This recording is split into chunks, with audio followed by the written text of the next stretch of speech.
महत्त्वाची बातमी समोर होते। धनंजय मुंडे थोड्याच वेळात राजीनामा देणार आहेत।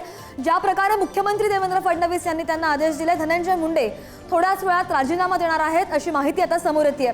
आपण काही क्षणापूर्वी पाहिलं, बऱ्याच वेळापासून मुख्यमंत्री देवेंद्र फडणवीस सातत्याने सांगत होते की राजीनामा द्या, मात्र धनंजय मुंडे राजीनामा देत नव्हते।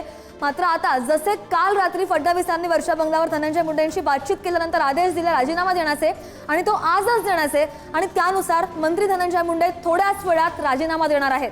आपण पाहतोय की सातत्याने मागणी होत होती, सुरेश धस असू देत किंवा अंजली दमानिया असू देत, त्यांचे कुटुंबीय असू देत, आणि या संदर्भात अधिकची माहिती वगैरे आमचे प्रतिनिधी सुशांत आपल्या सोबत जोडले गेलेले आहेत। मुंबईमध्ये जाऊयात।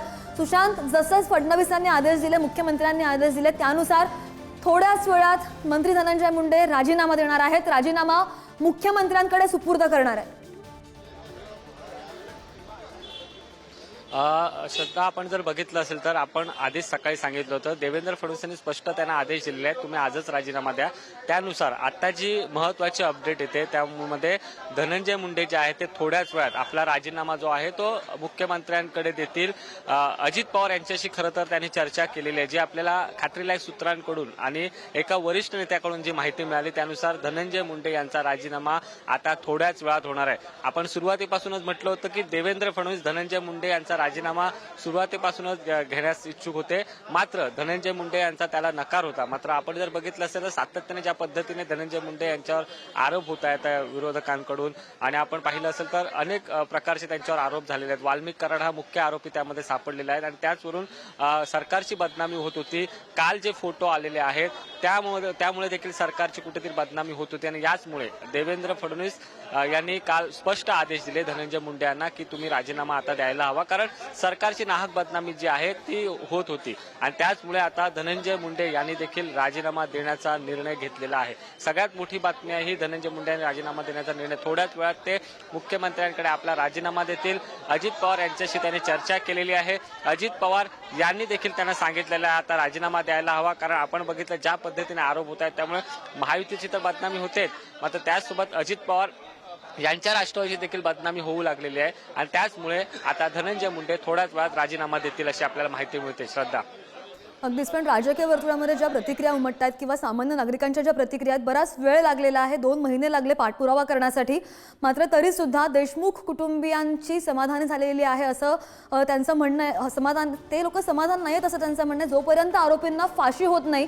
आणि सुशांत, आपण जर पाहिलं असेल तर धनंजय देशमुख यांनी हे सुद्धा म्हटलं की सरकार झोपलं होतं का, इतका वेळ लागलेला आहे, आणि त्यानंतर त्यांनी असं म्हटलेलं आहे की जोपर्यंत आरोपींना फाशी होत नाही तोपर्यंत आम्हाला न्याय मिळणार नाही, असं स्पष्ट वक्तव्य त्यांनी केल्याचं पाहायला मिळत आहे। दुसरीकडे आपण जर सुशांत बघितलं तर बरीच ढकलाढकली सुद्धा झाली, कारण की आपण मधल्या काळामध्ये बघितलं अजित पवारांचं वक्तव्य की जर पुरावे सिद्ध होत नाही आहेत, ठोस पुरावे मिळत नाहीत तोपर्यंत, अगदी कालपर्यंत अमोल मिटकरींचं असं वक्तव्य होतं की पुरावे मिळू देत त्यानंतर ही कारवाई होईल। आणि आज रातोरात जी खलबलं झालेली आहेत वर्षा बंगल्यावर उपमुख्यमंत्र्यांची म्हणा किंवा मुख्यमंत्र्यांची म्हणा, आणि त्यानंतर आज अखेर मुंडेंचा राजीनामा होतोय।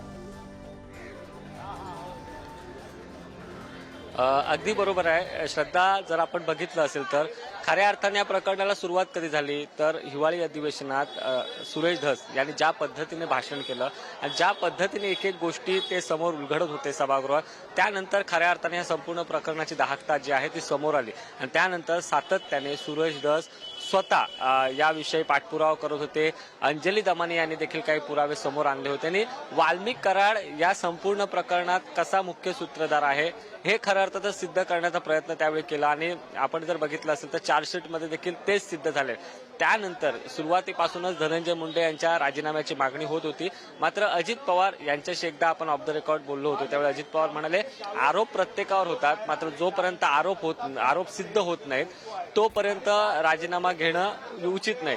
मात्र धनंजय मुंडे यांच्यावर ज्या पद्धतीने आरोप होते, सातत्याने पुरावे येत होते, त्यांच्या निकटवर्ती असलेले वाल्मिक कराड कशा पद्धतीने यामध्ये आहे सामील, हे पुरावे समोर येत असूनही सरकार धनंजय मुंडे यांचा राजीनामा घेत।